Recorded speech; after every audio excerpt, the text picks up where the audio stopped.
बिहार का छपरा इलाका था, भिखारी चौक। 20 मई को वोटिंग हो रही थी और तभी दो गुटों में संघर्ष हो गया। ये संघर्ष देखते देखते इतना बढ़ गया कि अगले दिन सुबह होते होते खूनी खेल में बदल गया। नारेबाजी और विरोध शुरू हुआ और विवाद फायरिंग तक पहुंचा और फिर छपरा सहम उठा। फायरिंग हुई, गोली लगने से शख्स की मौत हुई। कार्रवाई पुलिस की लगातार जारी है। इस पूरे मामले पर देखिए एक्शन भी अब लगातार पुलिस का देखने को मिल रहा है। रोहिणी के इलेक्शन एजेंट की शिकायत पर एफआईआर दर्ज हुई है।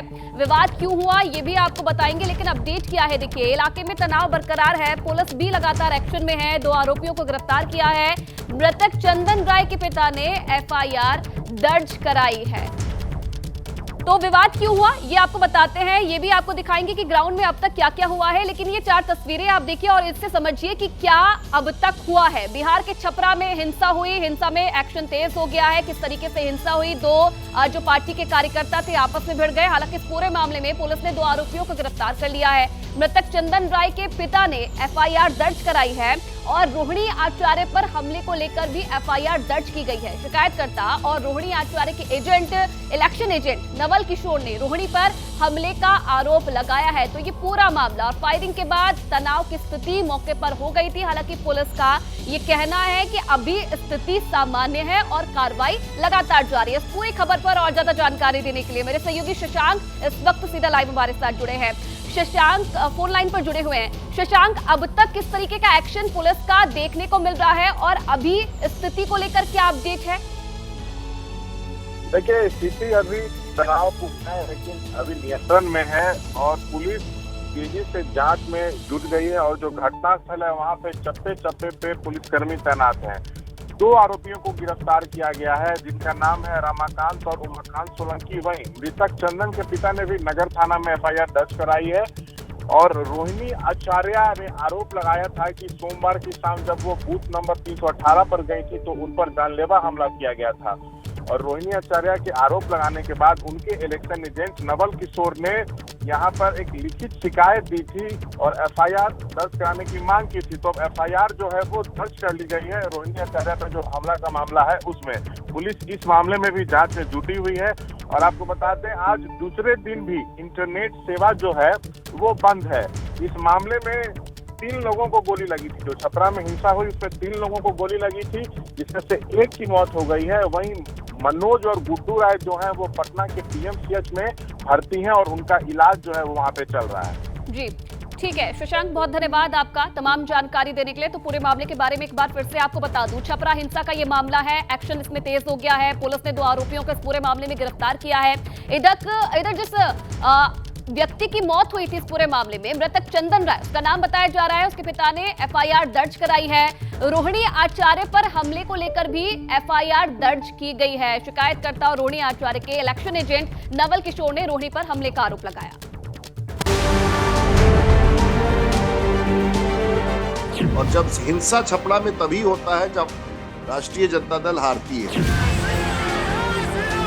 2005 के पहले का जो खेल लालू परिवार के लोगों ने पहले भी खेला है, राजा संस्कृति ने पहले भी खेला है और आज भी छपरा में फिर से उसी माहौल को बनाने का प्रयास किया गया।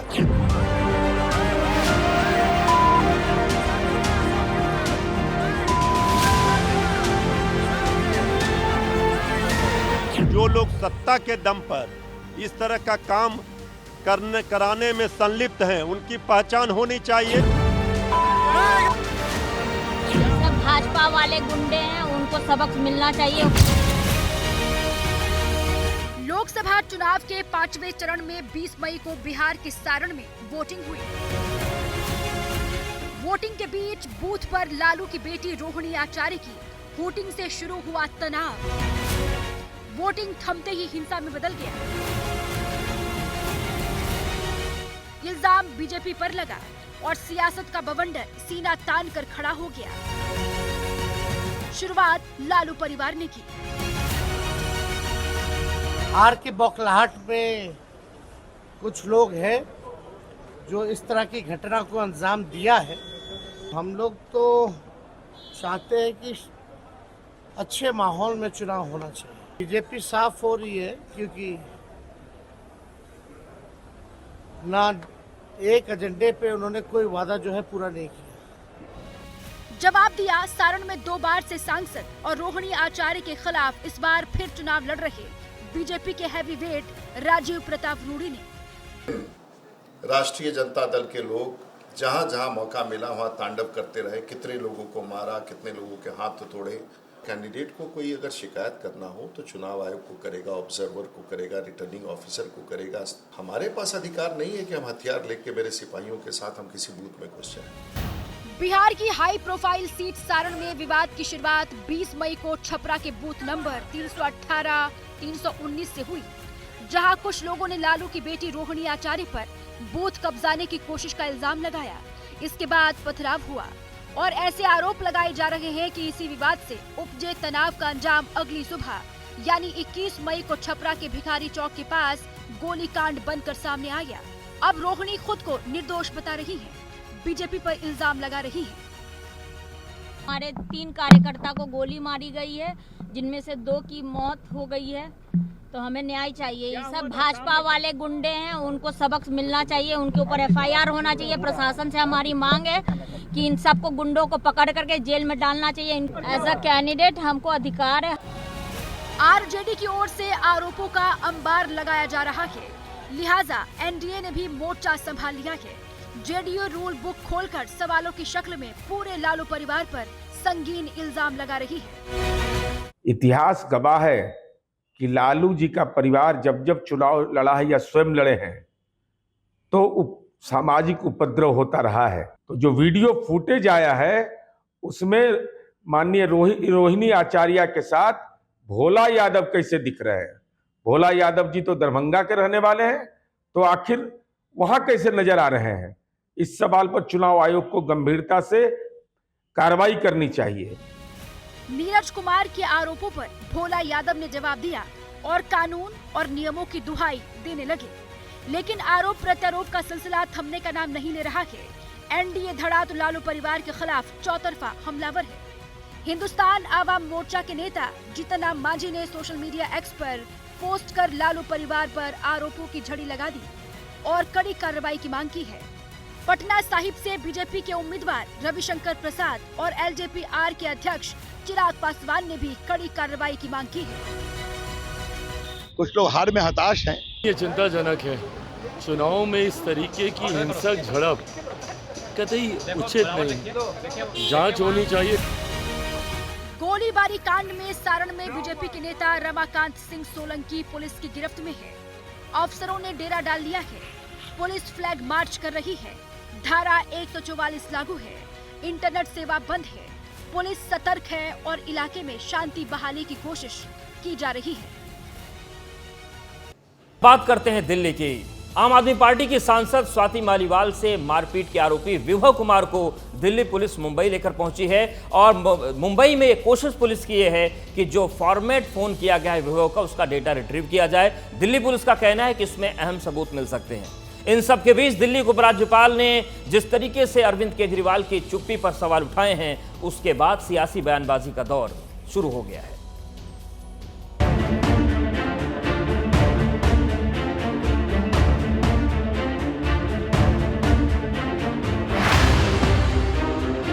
स्वाति मालीवाल के साथ मारपीट की जांच अब मुख्य आरोपी विभव कुमार के मोबाइल फोन के डेटा पर फोकस हो गई है। इसके लिए दिल्ली पुलिस विभव को लेकर मुंबई पहुंची है। सूत्रों के मुताबिक दिल्ली पुलिस की कोशिश ये जानने की है कि आखिर दिल्ली के मुख्यमंत्री अरविंद केजरीवाल के पूर्व पीए विभव ने अपना मोबाइल फोन मुंबई में ही क्यों फॉर्मेट किया था। आखिर वो कौन सी वजह थी कि दिल्ली लौटने से पहले ही विभव ने फोन फॉर्मेट कर दिया। यही नहीं, मुंबई में विभव किन लोगों के संपर्क में था, दिल्ली पुलिस इसकी भी जानकारी जुटा रही है। जांच की शुरुआत से ही दिल्ली पुलिस विभव के फोन के डेटा से कई अहम जानकारियां हासिल करने की कोशिश कर रही है। इसलिए विभव की गिरफ्तारी के साथ ही उसके फोन की तफ्तीश शुरू हो गई। लेकिन पुलिस सूत्रों के मुताबिक फोन फॉर्मेट किया जा चुका था, यानी कथित तौर पर फोन का डेटा मिटाया जा चुका था। पुलिस ये मानकर चल रही है कि खुद विभव ने अपना फोन फॉर्मेट किया, लेकिन ऐसा उसने खुद किया या किसी के इशारे पर किया। मुंबई में दिल्ली पुलिस की जांच के फोकस में इसी सवाल का जवाब हासिल करना है। पुलिस ने विभव के घर से भी कुछ इलेक्ट्रॉनिक गैजेट जब्त किए हैं। इससे पहले पुलिस की टीम सीएम हाउस से सीसीटीवी फुटेज की डीवीआर साथ ले गई थी। डीवीआर को एफएसएल जांच के लिए भेजा गया है। इसके डेटा से इस बात का मिलान किया जाना है कि विभव ने पूछताछ में जो बात बताई है और स्वाति मालीवाल ने जो आरोप लगाए हैं उसमें कितनी समानता है। एक तरफ जांच तेज हो रही है और दूसरी तरफ सियासत। विभव कुमार की गिरफ्तारी से आपकी बेचैनी इस कदर नजर आ रही है कि वो साफ समझ में आता था। वो लखनऊ की प्रेस कॉन्फ्रेंस याद करिए, जब सवाल पूछा गया तो उनके चेहरे की जो भाव भंगिमा थी कि लाख छुपाओ छुप न सकेगा, राज हो कितना गहरा, और दिल की बात बता देता है असली नकली चेहरा। और उसके बाद उन्होंने जैसे वो खिसकाया था उस तरफ, अखिलेश जी की तरफ माइक। सीसीटीवी जो फुटेज है वो कहाँ है? जो फुटेज पुलिस को दी गई है उसमें एक भी विजुअल नहीं है, पूरी तरह से वो ब्लैंक है। आखिर सबूतों को नष्ट क्यों किया गया? उन विभव का जो फोन है, आप बताइए उसको फॉर्मेट क्यों किया गया? आम आदमी पार्टी अब भी इन तमाम आरोपों को बीजेपी की साजिश बता रही है। मामले में रोज खबर आ रही है कि आज विभव कुमार को वहां ले जाएंगे, आज सीएम खर के घर जाएंगे, आज मुंबई लेके जाएंगे, आज एसआईटी बना दी। 3 दिन बाद चुनाव है दिल्ली के अंदर, उससे पहले ये टीवी पे अखबारों में जो चल रहा है, क्या स्वाति जी को समझ में नहीं आ रहा? ये सबको समझ में आ रहा है कि कौन करवा रहा है और किसको फायदा ये चीज देगी। इसी बीच स्वाति मालीवाल मामले में नया सियासी उबाल आ गया है। उप राज्यपाल वीके सक्सेना ने पहली बार इस मामले में लिखित बयान जारी किया है। वीके सक्सेना ने कहा है कि स्वाति मालीवाल के ऊपर हुए कथित हमले से मैं दुखी हूँ। स्वाति मालीवाल ने फोन पर जानकारी दी। इस मामले में सबसे चिंतित करने वाली बात ये है कि ये घटना मुख्यमंत्री के ड्राइंग रूम में हुई। फोन पर स्वाति मालीवाल ने अपना दर्दनाक अनुभव और उनके सहकर्मियों की तरफ से दी जाने वाली धमकियों के बारे में बताया। स्वाति मालीवाल मेरे और मेरे कार्यालय के प्रति शत्रुतापूर्ण और स्पष्ट रूप से पक्षपातपूर्ण रही हैं। अक्सर मेरी अनुचित आलोचना करती रही हैं। फिर भी उन पर की गई कोई भी शारीरिक हिंसा और उत्पीड़न अस्वीकार्य है। पहले साथी राज्यसभा सदस्य ने मीडिया के सामने घटना की पुष्टि की और कार्रवाई की बात कही और बाद में यू टर्न ले लिया। पूरे मामले पर मुख्यमंत्री की चुप्पी महिलाओं की सुरक्षा पर उनके रुख के बारे में बहुत कुछ बताती है। दिल्ली पुलिस मामले की जांच कर रही है और मैं आश्वासन देता हूं कि मामले को निष्कर्ष तक पहुंचाया जाएगा। उप राज्यपाल के इस बयान के बाद आम आदमी पार्टी ने अलग मोर्चा खोल लिया है और बीजेपी पर इस पूरे ही मामले में राज्यपाल को भी पक्ष बनाने का आरोप लगाया गया है। हम पिछले कई दिनों से लगातार इस बात को सार्वजनिक मंचों पर रख रहे हैं कि जो स्वाति मालीवाल जी का झूठा आरोप है, ये भारतीय जनता पार्टी का एक षड्यंत्र है, एक कॉन्स्पिरेसी है। स्वाति मालीवाल जी सिर्फ उसका चेहरा है। जब भारतीय जनता पार्टी एलजी साहब को मैदान में उतार रही है तो वो हमारे बयान को साबित कर देता है। ना सिर्फ स्वाति मालीवाल जी का एपिसोड, जैसा कि हमने आपको कल बताया, ईडी का आरोप, आम आदमी पार्टी के फंडिंग पे आरोप आना, इस तरह के आरोप अगले 4 दिन में आम आदमी पार्टी पे रोज लगेंगे। क्यों? क्योंकि भारतीय जनता पार्टी को पता है कि वो दिल्ली में चुनाव हार रही है। चुप्पी स्वाति मालीवाल ने भी साध रखी है। खुद के साथ मारपीट और बदसलूकी मामले में वो सिर्फ सोशल मीडिया के जरिए ही कुछ सवाल उठाती आ रही हैं, लेकिन अभी तक कोई बयान नहीं दिया है।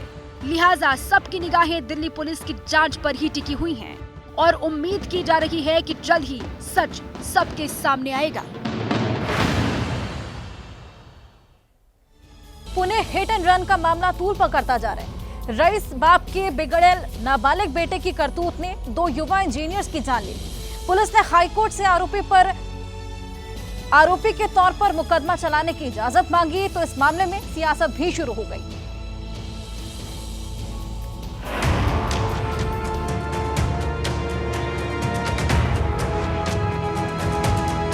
पुणे में तेज रफ्तार का कहर, कार से टक्कर में 2 इंजीनियर की मौत और जिम्मेदार रईस बाप का बिगड़ैल नाबालिग बेटा जो शराब के नशे में रफ्तार का सौदागर बन बैठा और उसकी करतूत ने 2 युवा इंजीनियरों की जान ले ली और 2 परिवारों को ऐसा जख्म दे दिया जो कभी नहीं भरेगा। दर्दनाक घटना के बाद पुलिसिया कार्रवाई सवालों के घेरे में है। कार्रवाई के नाम पर महज खानापूर्ति। नाबालिग को पकड़ा गया, जुवेनाइल कोर्ट ने मजाकिया फैसला सुनाया और छोड़ दिया। और जब विरोध हुआ तो पुलिस ने फिर खानापूर्ति की। बिगड़ैल बेटे के रईस बाप को गिरफ्तार किया, उस बार को सील किया जिसने नाबालिग को शराब सर्व की थी, और फिर नशे में चूर बिगड़ैल को बार से बाहर जाने दिया।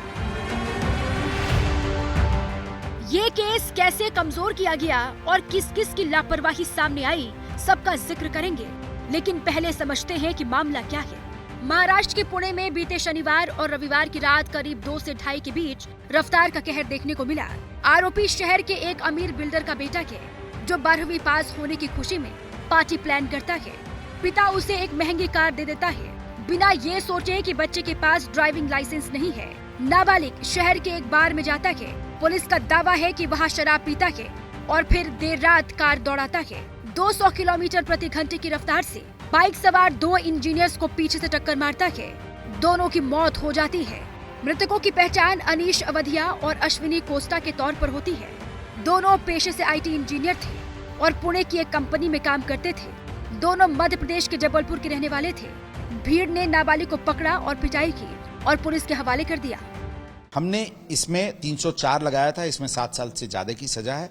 हमने कोर्ट को एप्लीकेशन मूव किया था कि इसको एडल्ट की तरह ट्रीट किया जाए जुवेनाइल जस्टिस एक्ट के प्रावधान के तहत। हमारे पास स्ट्रॉन्ग टेक्निकल एविडेंस है, CCTV फुटेजेस हैं, हमारे पास ऑनलाइन जो इसने बिल पेमेंट किया है एस्टैब्लिशमेंट्स को जिसमें इसने दारू खरीदा था, इसमें केस बहुत ही क्लियर है, केस वाटर टाइट है। आरोपी नाबालिग था, लिहाजा उसे जुवेनाइल जस्टिस बोर्ड के सामने पेश किया गया, जहां एक्सीडेंट के 15 घंटे बाद उसे 15 मिनट के भीतर 4 शर्त पर जमानत मिल गई। पहली शर्त थी आरोपी 15 दिन एक्सीडेंट साइट पर ट्रैफिक ड्यूटी करे। दूसरी शर्त थी कि आरोपी दुर्घटना पर 300 शब्द का निबंध लिखकर कोर्ट में जमा करे। तीसरी शर्त थी शराब छोड़ने के लिए आरोपी का इलाज करवाया जाए। चौथी शर्त थी कि आरोपी की साइकोलॉजिकल काउंसलिंग करवाई जाए। जमानत की शर्त पर पुलिस और सरकार दोनों ने आपत्ति जाहिर की। इसके खिलाफ हायर कोर्ट में जाने का फैसला हुआ। सोशल मीडिया पर भी रायशुमारी शुरू हुई। पीड़ितों का आरोप है कि एक्सीडेंट के बाद थाने में पुलिस का बर्ताव सही नहीं था। पुलिस आरोपी की सेवा में लगी थी।